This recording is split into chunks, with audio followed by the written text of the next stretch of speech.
Unlike the majority of you, I actually liked the Ant-Man movie.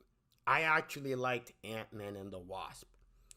The reason being because Ant-Man is a superhero whose superpower is becoming this small, or in the case of Ant-Man and the Wasp becoming, incredibly huge. There ain't much to go with on that. How do you have a superhero? How do you have an action-packed superhero movie whose superhero superpower is he can become this small? You can't. You can't. So what? And the movie understood this. So what the movie did to compensate for the lack of being able to have these big flashy action scenes, decided to go, well, we're just going to compensate for that by having, a solid story, solid plot, and solid characters. Here's the thing. Those are three things you comic book fanboys don't give a rat's ass about. You couldn't care less about a solid story, a solid plot, and solid characters. You want to know what that weird sensation was when you were watching the Ant-Man movie and Ant-Man and the Wasp? That weird sensation was called having to pay attention. See, you're not used to that. You were used to brain dead stupid carrying you through the movie. The Ant-Man character can't rely on brain dead stupid to carry it through because it's a superhero whose superpowers to become this small or, really huge. So you can't rely on brain dead stupid to carry you through. The movie goes, well, we have to have a solid story. Hopefully that'll get us through. And apparently you guys had no interest in that. You guys were bored. Because what was the big money shot in Ant-Man? Ant-Man and Yellow Jacket fighting on a toy train.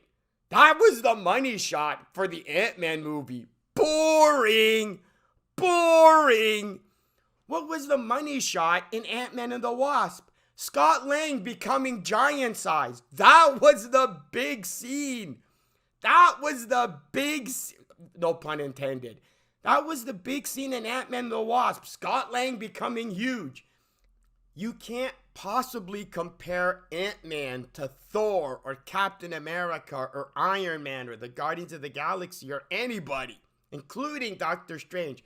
And I'll get to there's a reason I'm bringing up Doctor Strange.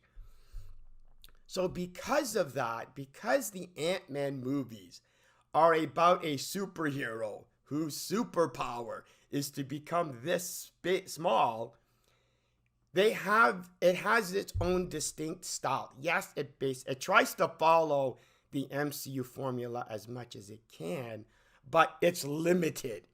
So it has its own distinct style of movie, of storytelling, of action, of how the movie looks and how the movie plays out.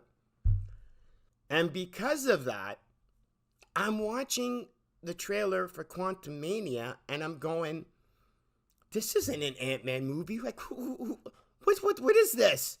Like, go watch the Quantumania trailer. And then go watch the Ant-Man trailer. And then go watch the trailer for Ant-Man and the Wasp. And go, where the hell is this Quantumania trailer coming from? It doesn't match the style of what an Ant-Man movie is supposed to be. I mean, there were more money shots and big action scenes in the trailer than there was in the first two Ant-Man movies combined. You have Ant-Man, whose previous villains was Yellow Jacket, Ghost, and is now Kang? I thought Kang was going to be a background character in this movie.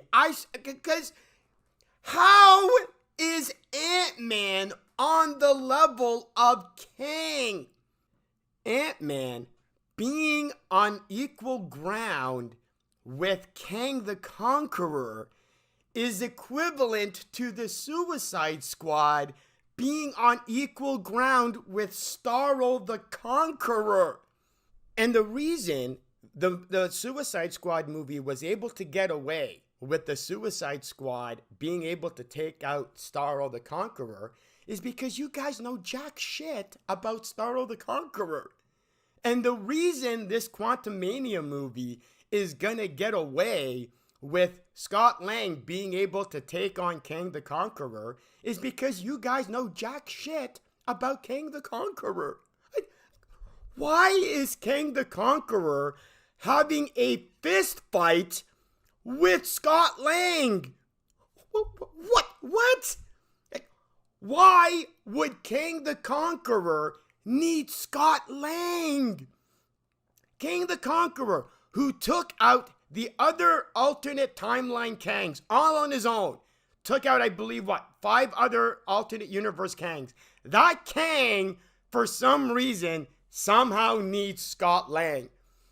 I'm watching the trailer and I'm going, what convoluted, brain dead, stupid is going to be the core plot of this movie to actually be able to have a plot for this movie? And why is Kang stuck in the quantum realm? I'm watching this trailer and I'm going, I have never seen, like with at least with the Multiverse of Madness, I could understand the ridiculousness of what was going on because it was magic, it was multiple universes, there were no rules. With the quantum realm, we know what the rules are. Jan was able to survive the quantum realm for 40 years, and she was fine. She was able to eat, sleep, she aged. But apparently when Scott Lang goes in the quantum realm for 5 years, he doesn't actually stay there for 5 years because apparently time works however the quantum realm works however the MCU wants the quantum realm to work, whenever they want the quantum realm to work. It's ridiculous. I'm watching this trailer and I'm going, none of this makes any sense. This is so forced. This is... I'm watching the trailer and I'm going, oh, what they're doing is trying to elevate Ant-Man into the brain dead stupid that is what carries through every other MCU movie. I'm looking at this trailer and I'm going, this makes no sense. Nothing in this movie makes any sense. At least, yes, the previous 2 Ant-Man movies were not very spectacular, not special effects heavy, which is why I mentioned the Doctor Strange. The MCU was going, we're going to make the quantum realm work the same way we're going to have magic work. We're just going to do whatever the hell we want. And because it's pretty pictures on a screen, you brain dead fanboys are gonna go, well, okay, now we got an Ant-Man movie we can actually enjoy because it's gonna be full of brain dead stupid and we don't have to pay attention.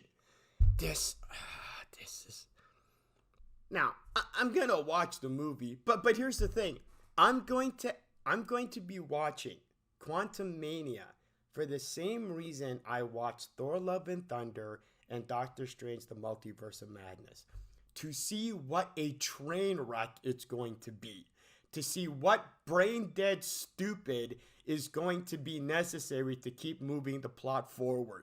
But hey, don't worry guys, you'll finally, you MCU fanboys, you brain dead comic book movie fanboys, will finally get an Ant-Man movie you can get behind, because it's going to be a special effects extravaganza filled with brain dead stupid. So you'll be fine.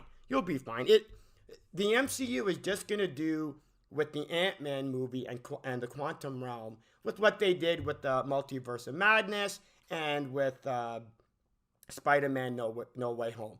Just have pretty little pictures, fill it with brain dead stupid, and you guys are good. It's just whatever.